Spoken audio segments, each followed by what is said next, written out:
구속이 총선에 미칠 영향 얼마나 될 거라고 보세요? 딜레마가 이제 시작됐죠. 현역 의원들에 대해서 공천 어떻게 할 거냐가 민주당의 굉장히 큰 갈등제로 작용할 때인데 일반 국민들은 야당 뭐 하는지 별로 관심이 없고 윤석열 대통령 저렇게 하는 거 어떻게 제어할 건가 이것만 생각한단 말이에요. 그래서 기조를 아예 바꿔낼 수 있어야 되는데 네. 차라리 이준석 비대위가 훨씬 더 이게 열세로는 맞다는 얘기예요. 야당에서 무슨 일이 일어나든 간에 그 본질이 바뀌지 않는 이상 총선은 별 변화 없이 그냥 가요. 그 민주당 질 수도 있죠. 아니 정답이에요, 정답. 비대위원장이 정치 경험이 굉장히 중요하다라는 거죠. 결국엔 여당 비대위원장이 국민들한테 어떻게 이것을 설득할 것이냐. 조금 전에 빨리 디올 가방부터 좀 돌려주세요. 왜 창고에 넣지 말고. 아니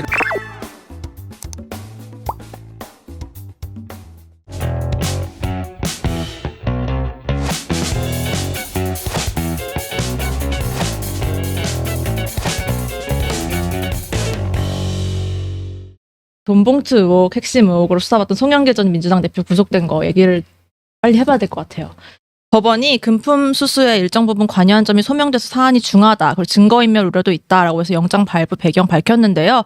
밤에 어떻게 보셨어요? 보고 주무셨어요? 송영길 대표 본인은 억울했던 것 같아요. 네. 그러니까 사법 대응에 대해서 그렇게 정치적으로 한 거죠. 근데 제가 이때까지 봐온 거는 사법 문제를 정치적으로 세게 대응해서 좋았던 적이 별로 없거든요. 조국 전 장관 같은 경우도 그렇고 그냥 건조하게 법률 대응하는 게 제일 나았다라고 생각하는데 그렇게 대응한 게 오히려 좀 독이 되지 않았나. 그 앞부분에 너무 많은 얘기를. 네. 저는 뭐 사법부의 판단에 대해서는 존중하는데 늘 네. 뭐 어째 판결 보니까 판결이 아니죠. 그 영장 실질 심사 결과물 보니까 결과적으로 범죄 혐의도 소명됐고 네. 일부가 그리고 증거 인멸 우려를 인정한 거잖아요. 네. 그러니까 검찰 측 입장에 따르면 결과적으로 파리에서 귀국하면서 이른바 핸드폰 바꿔가지고 뭐 쓰던 거는 어떻게 하는지 잘 모르겠지만 하여튼 새 휴대폰 제출한 거기도 하고 또 그 무슨 연구소죠? 하여튼 먹고 사는 문제 연구소. 하여튼 먹고 사는지 모르겠지만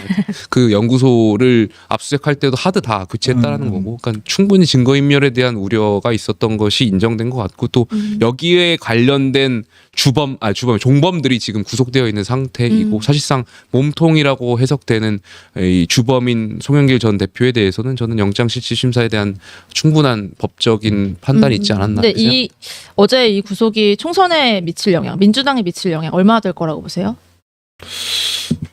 별로 없을 것 같은데요. 네, 검찰은 어쨌든 민주당 현역 의원들을 빠르게 딜레마가 수사하자. 이제 시작됐죠. 그러니까 여기에 관련돼서 현역 의원들에 대해서 공천 어떻게 할 거냐가 민주당의 굉장히 큰 갈등제로 작용할 때인데 만약에 이분들을 공천한다고 하면 국민적인 비판을 시달릴 거고, 근데 어쨌든 잣대를 들이대서 공천을 안 하면 그러면 이재명 대표도 여러 가지 재판에 지금 기소되어 있는데 이재명 대표도 공천 못 받아야 되는 거 아니냐 이런 비판들도 있을 거고, 그러니까 저는 민주당 내에 굉장히 큰 갈등과 딜레마를 야기한 사건이라고 생각해요.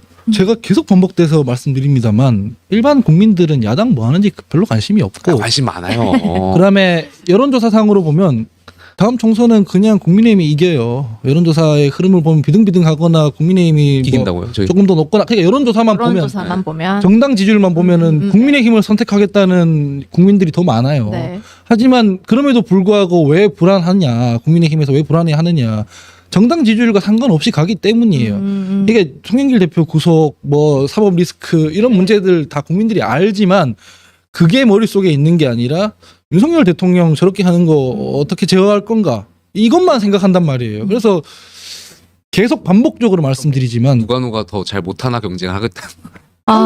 그게 되게 슬픈 부분인데 네. 총선은 그러니까 대선은 달라요. 대선은 대안 경쟁이에요. 그러니까 뭐 야당이 대안이 있느냐 없느냐 이걸 따지거든요. 네. 근데 총선은 그게 아니라 대통령이 잘하고 있는데 야당이 발목 잡으면은 아니 지원하라고. 그 말씀의 가정은 여당의 비대위원장이 누가 올지도 모르고 아직 시작도 안 했는데 알아요. 비대위가 잘 못한다라고 판단하고 가정이어서 알아요. 아니 비대위원장이 누가 오더라도 대통령하고 이제 쓴소리하고 잘할 수 있잖아요. 네. 누가 올지 알고 있고 쓴소리는 못할 거라고. 그분이 오시더라도 네. 잘할 수 있으니까. 하여튼 그래서 그 기조를 아예 바꿔낼 수 있어야 되는데 네. 그래서 아까 전에 말씀드린 게 차라리 이준석 비대위가 훨씬 더 이게 열세로는 맞다는 얘기예요. 제가 말씀드리는 거. 왜냐면 그런 선택을 여당에서 해버리면 국민들의 인식은 그 대통령이 수용했다는 얘기라고 인식되거든요. 아, 본인 정신 차리고 뭘 좀 바뀌려고 하나 보네. 다 되는데 그게 아니라 그 길을 우회하기 위한 어떤 열쇠를 갖다 놓든 간에 그냥 또 뭔가 수작 부리고 있네 이렇게 본단 말이에요. 그렇기 때문에 야당에서 무슨 일이 일어나든 간에 그 본질이 바뀌지 않는 이상 총선은 별 변화 없이 그냥 가요. 본질을 뒤엎기는 힘들다. 네, 어떤 그냥- 이슈든. 근데 그 이준석 비대위, 유승민 비대위를 제안한 목소리 나왔을까요? 이번 회의에서? 안 없었던 나왔겠죠. 걸로 제가 안 나왔겠죠. 그렇군요. 그럼 진짜 임팩트가 클 텐데. 그렇게 그게 임명을 정답이에요. 해버리면 민주당 굉장히 걱정 많고. 그 민주당 질 수도 있죠. 아니 정답이에요. 정답. 예. 아까 댓글에도 그 이준석 전 대표가 27일에 뭐 탈당하기로 했다 확실히 선언을 예. 했다고 하고 국민의힘 비대위가 어떻게 꾸려지느냐가 본인 신당 창당의 마지막 변수다라고 얘기도 하기도 했는데 이대로라면 뭐 흐름이 크게 달라지지 않을 거라고 보세요. 그러니까 뭐 비대위원장이 누가 오시면 이제 뭐 여사 특검 문제도 있겠지만 27일날 이준석 전 대표의 탈당이 예고되어 있고 이 탈당에 대해서 어쨌든 만나서 이야기를 할 텐데 분명히 뭔가 이준석 전 대표가 이야기를 할 거고 변화에 대한 요구 사항이 있을 거고 그럼 비대위원장이 이것을 잘 어떻게 풀어 나가느냐에 따라서 우리가 함께 갈 수도 있고 이런 것이 결정되는 건데 비대위원장이 정치 경험이 굉장히 중요하다라는 거죠. 계속해서 강조하는 것이 이런 것을 잘 풀어나갈 수 있는 분이 오셔야만 저희가 함께 가서 총선을 이길 수 있는 상황인데 과연 이것을 잘 풀 수 있는 분이 오실까에 이준석 대한 걱정이 대표- 있는 거죠. 이준석 대표께서는 무망한 얘기를 하고 계세요. 그 뭐 특검 얘기를 하는데 여당에서 특검 안 받아요.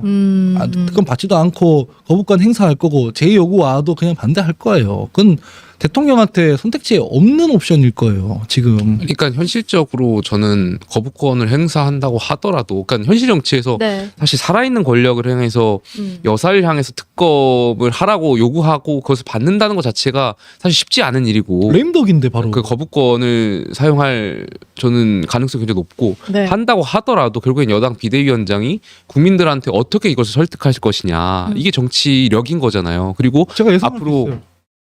이 어떻게 해요? 이건 정치적 특검이다. 이건 정치적 공세다. 이렇게 그렇게만 치부하기는 지금 국민 여론이 너무 높기 때문에 그렇죠. 예를 들면 저는 특별감찰관제도 있잖아요. 네. 그러니까 이런 것을 그러니까 대통령께 말씀해가지고 우리가 앞으로는 관리해 나가겠다. 뭐 이러한 제안이라든지 이러한 역할을 해야 된다는 것이 그게 정치력인 거고. 특별감찰관 얘기, 뭐 제2부속실 얘기 계속 그러니까 되고 있는 거. 특검은 어쩔 수 없는 일이라고 네. 하더라도 결과적으로 이 특검 전에- 문제가 중요한 건데. 특검 전에 빨리 디올 가방부터 좀 돌려주세요. 왜 창고에 넣어놓지 그거 말고. 대통령들이 아니, 할 뭐- 말 없다고 뭐- 했죠. 네. 모 교수님께서 네. 모 방송에서 그 가짜일 수도 있다고 그러셔가지고 또 아, 신박한 얘기를 하셔가지고 명품백 가짜일 수도 있지 않냐? 가짜고 진짜고 간에 좀 돌려주세요. 그런 거 받지 말고. 좀 왜 창고에 넣어놔. 진짜. 제3지대 소식인데요. 금태섭 전 의원이 주도하는 신당 새로운 선택이 창당대회 지난주에 열었고요.